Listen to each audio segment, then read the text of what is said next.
जय श्री राधे कृष्ण। आइए आज आप सब जानेंगे वर्ष 2026 अधिक मास ज्येष्ठ मास शुक्ल पक्ष में एकादशी का व्रत कब धारण किया जा रहा है। तो जानेंगे व्रत के शुभ मुहूर्त के बारे में, पारण समय के बारे में, व्रत का पारण कब और किस चीज से किया जाएगा। तो चलिए जानते हैं इन सभी के बारे में। अधिक मास की दो प्रमुख एकादशी होती है, पद्मिनी एकादशी शुक्ल पक्ष में और कृष्ण पक्ष में परमा एकादशी। मान्यता है कि इस एकादशी का व्रत करने वाला मनुष्य समस्त पापों से मुक्त होकर अंत में विष्णु लोक को प्राप्त करता है। भगवान विष्णु ने इस व्रत का महत्व सर्वप्रथम देवऋषि नारद को बतलाया था। यह व्रत भक्ति, मुक्ति और पुण्य प्रदान करने वाला माना गया है। तो चलिए जानते हैं एकादशी व्रत के शुभ मुहूर्त के बारे में। ज्येष्ठ मास शुक्ल पक्ष की एकादशी तिथि प्रारंभ समय जो कि 26 मई 2026 दिन मंगलवार सुबह 5:12 और एकादशी तिथि की जो समाप्ति है वह है 27 मई 2026 दिन बुधवार 6:23 पे एकादशी तिथि की समाप्ति है। तो सूर्योदय व्यापनी के अनुसार सभी भक्तजन 27 मई 2026 दिन बुधवार को एकादशी का व्रत धारण करेंगे। ऐसे तो 26 मई को सुबह प्रातः काल से एकादशी तिथि शुरू है और इसका समापन 27 मई को सुबह 6:23 पे है। ऐसे में 26 मई को भी बहुत सी जगहों पर व्रत धारण किया जाएगा, लेकिन इस व्रत में कहा गया है कि व्रत का पारण द्वादशी तिथि में ही करना चाहिए और हरिवासर समाप्त होने के बाद करना चाहिए। तो द्वादशी में अगर पारण के लिए समय प्राप्त हो रहा है तो उस दिन व्रत को धारण करना श्रेष्ठ माना गया है। इस कारण सभी भक्तजन 27 मई को एकादशी का व्रत धारण करेंगे। द्वादशी तिथि प्रारंभ समय जो कि 27 मई 2026 दिन बुधवार सुबह 6:24 और द्वादशी तिथि की जो समाप्ति है वह है 28 मई 2026 दिन गुरुवार सुबह 7:58 पे द्वादशी तिथि की समाप्ति है। तो सभी भक्तजन व्रत का पारण जो करेंगे वह है 28 मई 2026 दिन गुरुवार को व्रत पारण करेंगे। पारण का जो समय होगा वह होगा 28 मई को सुबह 5:25 से सुबह 7:57 तक।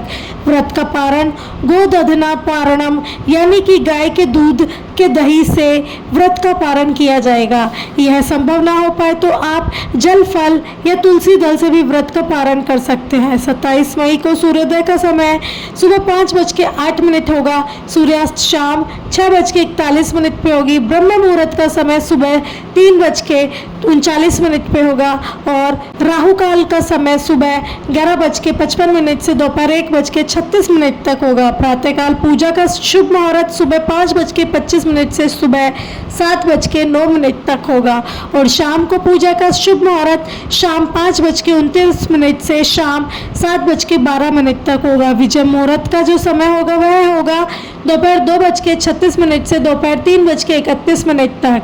नक्षत्र जो कि हस्त होगा सुबह 5:56 तक। उसके बाद चित्रा नक्षत्र होगा।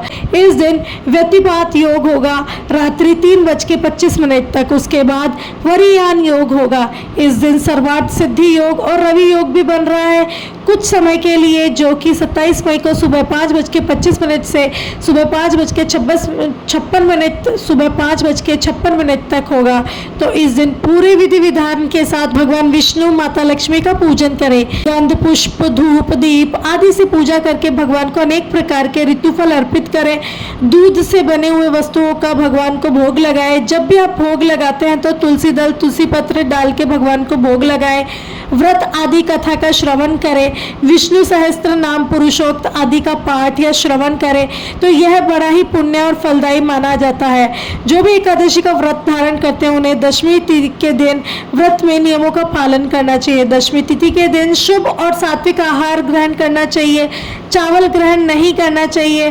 काशी के पात्र में भोजन नहीं करना चाहिए। इस दिन मांस, मदिरा, मसूर, चना, कद्दू, शहद, शाक व पराया अन्न त्याग देना चाहिए। इस दिन नमक का सेवन बिल्कुल भी नहीं करना चाहिए। बड़ा ही पुण्य फलदायी माना जाता है। रात्रि में भूमि पर शयन करें और ब्रह्मचर्य का पालन करते हुए एकादशी के दिन प्रातःकाल उठ के नित्य क्रियाओं से निवृत्त होकर दातुन करें तथा 12 फूले करें और फिर गोबर, मिट्टी, तिलकुश और आंवला चूर्ण से से स्नान करना, जो कि बड़ा ही शुभ माना जाता है। स्नान से पूर्व मिट्टी लगाते समय प्रार्थना करें कि मृति के तुम्हारे स्पर्श से मेरा शरीर पवित्र हो, मुझे आप शुद्ध करो। इस प्रकार से पृथ्वी माता से प्रार्थना करनी चाहिए और फिर वरुण देवता का स्मरण करते हुए, माता गंगा का स्मरण करते हुए स्नान करें, शुद्ध वस्त्र धारण करें। उसके बाद फिर संध्या पूजन आदि का कार्य करें, तर्पण आदि का कार्य कर सकते हैं। इस दिन पूजन में विशेष करके जो कि धान्य के ऊपर मिट्टी या तांबे का कलश स्थापित करें, कलश पर तांबा, चांदी या सोने का पात्र रखें,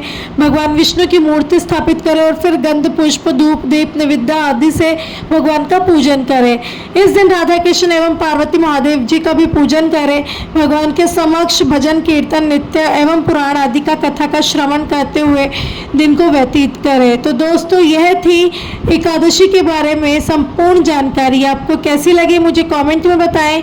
अच्छी लगी तो चैनल को सब्सक्राइब करें, लाइक डन करें और शेयर करें। धन्यवाद।